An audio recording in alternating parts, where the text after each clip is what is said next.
ഇപ്പോൾ മാവേലിക്കരയിൽ നിന്ന് സുജു ടി ബാബു നമ്മളോടൊപ്പം ചേരുകയാണ്. സുജു, മാവേലിക്കര ഏറെ വളരെ പ്രധാനപ്പെട്ട മറ്റൊരു മണ്ഡലമാണ്. കാരണം അവിടെ കൊടിക്കുന്നിൽ സുരേഷിനെതിരെ സി അരുൺകുമാർ എന്ന യുവ നേതാവ് മത്സരിക്കുന്നതിലൂടെ ഒരു മാറ്റം കൊണ്ടുവരാൻ കഴിയുമെന്ന ആത്മവിശ്വാസമാണ് LDF അവിടെ മുന്നോട്ട് വയ്ക്കുന്നത്. ഏതായാലും ആ രീതിയിൽ ഈ ഘട്ടത്തിൽ നമ്മൾ നോക്കുമ്പോൾ പോളിംഗ് ശതമാനം എത്രയുണ്ട് മാവേലിക്കരയിൽ?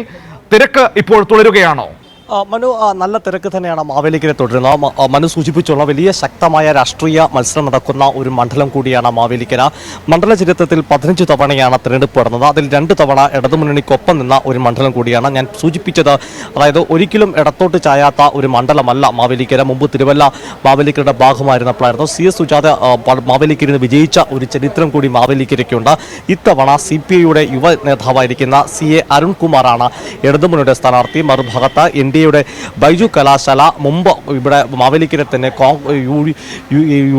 കോൺഗ്രസിന്റെ സ്ഥാനാർത്ഥിയായിരുന്നു, അല്ലെങ്കിൽ UDFന്റെ സ്ഥാനാർത്ഥിയാണ്. ഇത്തവണ അദ്ദേഹം NDA സ്ഥാനാർത്ഥിയായിട്ട് മത്സരിക്കുന്നു. കൊടിക്കുന്നിൽ സുരേഷ് വലിയ ഒരു ആക്ഷേപങ്ങൾ അല്ലെങ്കിൽ പരാതികളൊക്കെ തന്നെ കൊടിക്കുന്നിൽ സുരേഷിനെതിരെ നിലനിൽക്കുന്ന ഒരു സ്ഥലം കൂടിയാണ്. മണ്ഡലത്തിൽ സജീവമല്ല എന്ന് തുടർച്ചയായി മത്സരിക്കുന്നതിലും പാർട്ടിക്കുള്ളിൽ അതൃപ്തി നിൽക്കുന്ന ഒരു സ്ഥലം കൂടിയാണ്. ഞാനിപ്പോൾ നിൽക്കുന്നത് ചെങ്ങന്നൂർ 80-ാം നമ്പർ ബൂത്തിലാണ്. ശ്രീ ഹരിവിലാസം HSS കാരക്കാടാണ്. ഇവിടെ വലിയൊരു ക്യൂ ഇല്ലെങ്കിൽ പോലും മണ്ഡലത്തിലെ പല ഭാഗങ്ങളിലും വലിയ ക്യൂ തന്നെ ദൃശ്യമാണ്. ഇത്തവണത്തെ അത്തരം ആളുകൾ പോളിംഗ് ബൂത്തിലേക്ക് എത്തുന്നത് ഇത്തവണ മാവേലിക്കരയിൽ അത് ഇടതുമുന്നണിക്ക് ഗുണം ചെയ്യുന്ന ഒരു വിലയിരുത്തലാണ് LDFനുള്ള. ഈ വിജയപ്രതീക്ഷ തന്നെയാണ് അരുൺകുമാർ രാവിലെ സ്ഥാനാർത്ഥി അരുണും കൈരളി ന്യൂസിനോട് ഉൾപ്പെടെയുള്ള പ്രതികരിച്ചിരുന്നത്. ഇപ്പോൾ മാവേലിക്കരയിലും നല്ല രീതിയിലുള്ള പോളിംഗ് പുരോഗമിക്കുകയാണ്. മനു. ഓക്കെ, സുജുവാണ് വിവരങ്ങൾ മാവേലിക്കരയിൽ നിന്ന് നമുക്ക് നൽകിയത്. ഏതായാലും ശക്തമായ മത്സരം നടക്കുന്ന മറ്റൊരു മണ്ഡലം കൂടിയാണ് മാവേലിക്കര. അവിടെ കൊടിക്കുന്നിൽ സുരേഷ് UDFന്റെ സ്ഥാനാർത്ഥി, സിറ്റിംഗ് MP ആണ്.